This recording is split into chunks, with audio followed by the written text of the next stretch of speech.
Here are the 6 biggest unanswered questions from Star Wars: The Rise of Skywalker. Well, folks, it's finally over. The Skywalker Saga has officially come to a close, and while director J.J. Abrams did manage to tie up over 40 years of Star Wars film history, there were unfortunately still quite a few questions that were left unanswered by Episode 9's end. You must have 1,000 questions. Now, before we go any further, yes, there's going to be spoilers for Star Wars: The Rise of Skywalker in this episode, so if you haven't seen it, stop watching right now. I mean, seriously, just stop watching. But if you have seen it, Episode 9, stick around and use this moment to like and subscribe. So, what do we have left on the table? Well, let's break down a few of the biggest, most burning questions first off. Number 1, how the hell did Emperor Palpatine survive getting tossed down the Death Star 2's reactor shaft in Return of the Jedi? While we'd previously speculated that he would come back as Mecha Palpatine, which actually he did, and we were totally right, holy shit.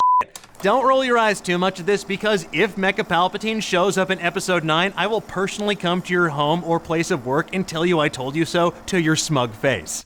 God, we're geniuses. There's no explanation of how he actually managed to live after his trip and fall, and then being straight up exploded into a bunch of tiny Palpa pieces. He was Palpatini, teeny tiny, he was dead. He just, I don't know, he's just alive at the start of the film. Like sure, he's like super f***ed up, his face is absolutely disgusting. He looks like if Voldemort had eczema. Anyway, he's alive. Now, we're sure there's some in-canon explanation for how he used the dark side and some weird Plagueis lore to keep his body from being completely incinerated, but it would have been nice for that to even be sort of like a throwaway line in the movie instead of just a surprise, Granddad's back. Give him a kiss.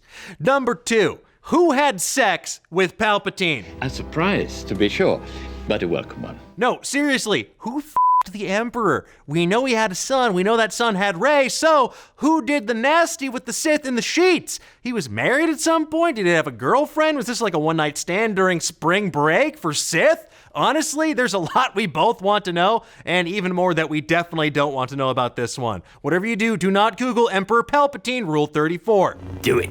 Number 3.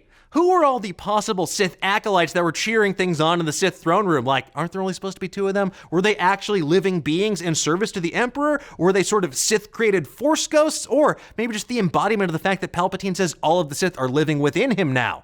Now, these are some interesting ideas, but at the end of the day, we're left wondering who they could be and why they were there.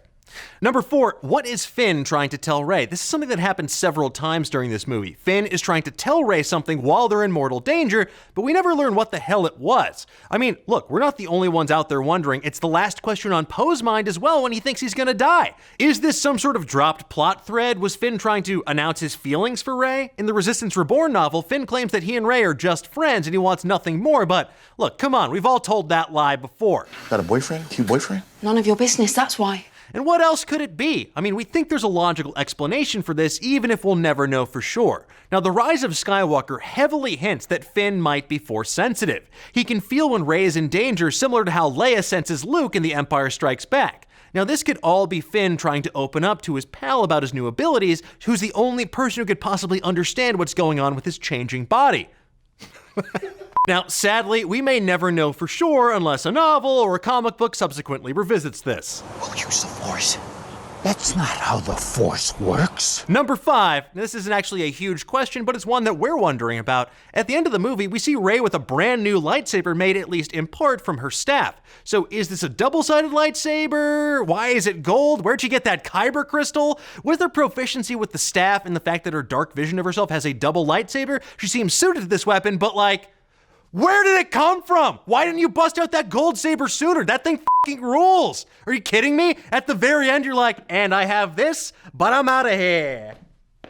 Number 6, speaking of that ending, are the Jedi like still a thing or are they just donezo? Rey goes to the Lars homestead to bury Luke and Leia's lightsabers, and that could go a couple ways. Either she's trying to live life peacefully in seclusion after ending the Sith menace once and for all, or she's there to start a Jedi training temple, or does she just ditch the Jedi moniker for Skywalker so a new order of galactic protectors could then fill the void left by the Jedi? The sacred Jedi texts! Look, honestly, the galaxy could probably use a bunch of good Force wielders out there, so this is probably an answer we'd like to see resolved at some point in the future.